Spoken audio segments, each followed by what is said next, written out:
Halo semuanya, selamat datang di channel Inside Coding. Hari ini kita akan bahas tutorial Python kita yang ketiga, di mana kita akan bahas tentang user input.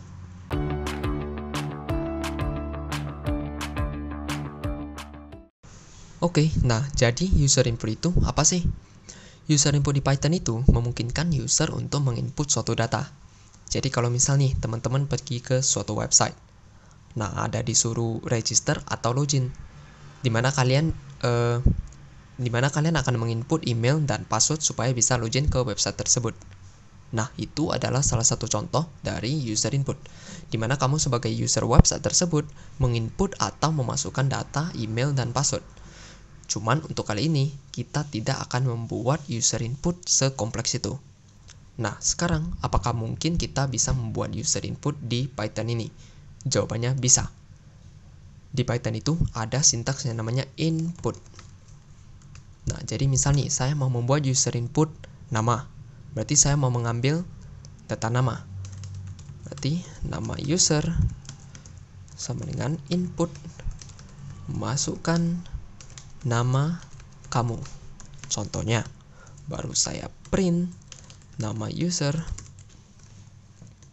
Setelah saya jalankan, nah ini saya sebagai user, saya sebagai user yang menjalankan program ini bisa memasukkan data. Masukkan namamu, contoh Michael Alvin. Baru kita enter.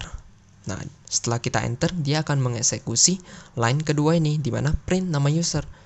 Nah, jadi bisa dibilang data yang kita masukkan ini, Michael Alvin, masuk ke dalam variabel nama user, di mana dalam bentuk tipe data string. Nah, jadi kalau di Python input itu, dia defaultnya dalam tipe data string. Jadi bagaimana kalau kita mau mengambil user input integer? Misal nih, saya mau mengambil user input umur.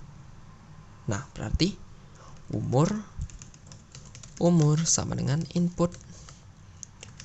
Masukkan umur kamu. Masukkan umur kamu. Baru kita print umur. Untuk nama Michael Gianata, masukkan umur, berarti contohnya 18. Nah, yang keluar 18.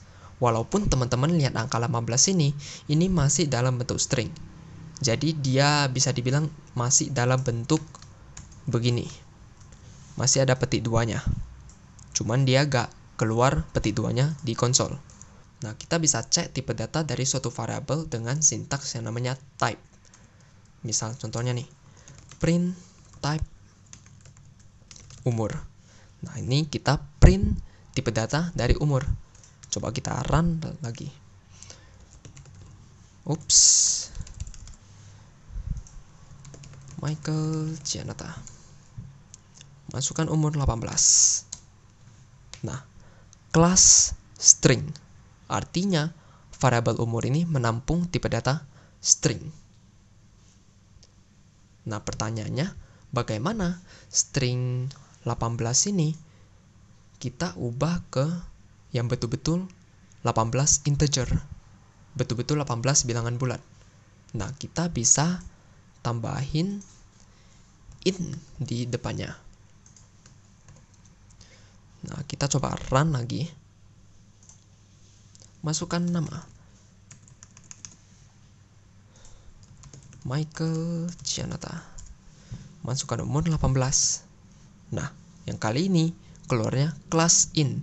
Artinya 18 ini sudah betul-betul pure integer, bukan lagi string. Nah, begitulah untuk float juga.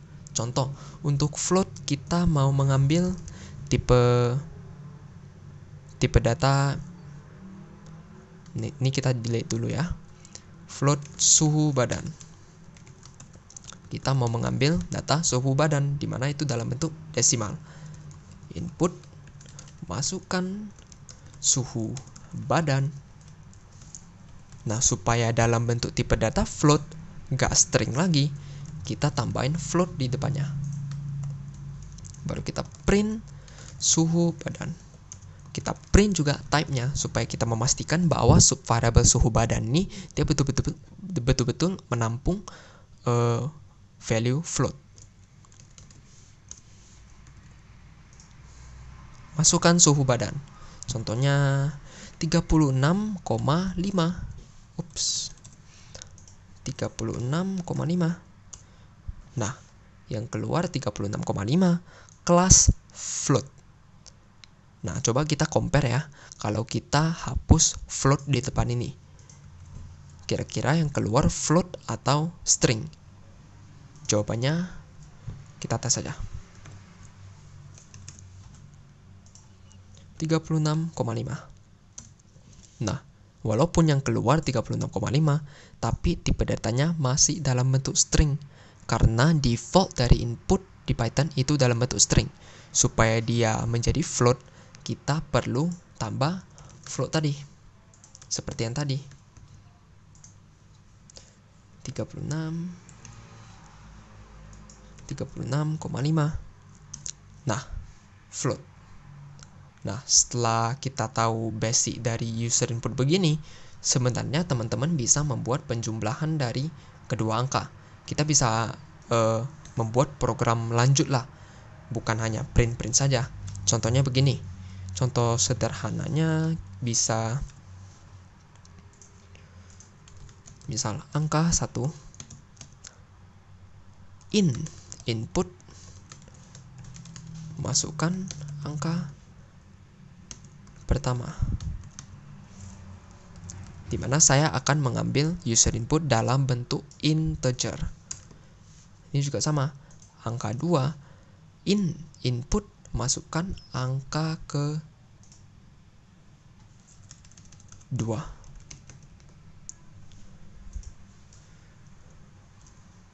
Setelah kita mengambil kedua angka dari user input tersebut, kita bisa buat begini. Contohnya, jumlah kedua angka sama dengan angka 1 plus angka 2. Baru kita print jumlah angka, jumlah kedua angka sama dengan jumlah kedua angka. Coba kita tes run. Oke, masukkan angka pertama. Contohnya saya mau memasukkan angka 20. Masukkan angka kedua. Contohnya saya mau memasukkan angka 85. Nah, yang keluar jumlah kedua angka sama dengan 105. Nah, jadi teman-teman bisa sendiri nge-explore kreatif lah bagaimana supaya bisa memanfaatkan user input begini.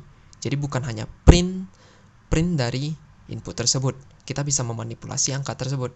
Nah, ini gak hanya berlaku untuk penjumlahan kedua angka saja, teman-teman bisa kali, bagi, atau yang lain juga bisa lah. Nah, jadi itulah untuk user input. Gimana? Gampang banget kan? Nah, bagi teman-teman yang sudah ngerti topik ini, teman-teman bisa kerjakan project sederhana ini. Projectnya hampir sama seperti tadi, cuman kali ini dia 3 angka desimal. Jadi outputnya akan keluar begini. Nah, teman-teman pause video ini dulu, tes kerjain, nanti saya akan kasih tahu jawaban codingnya.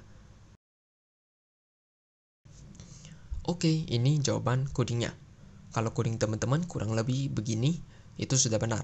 Dimana kamu mengambil 3 user input dalam bentuk float.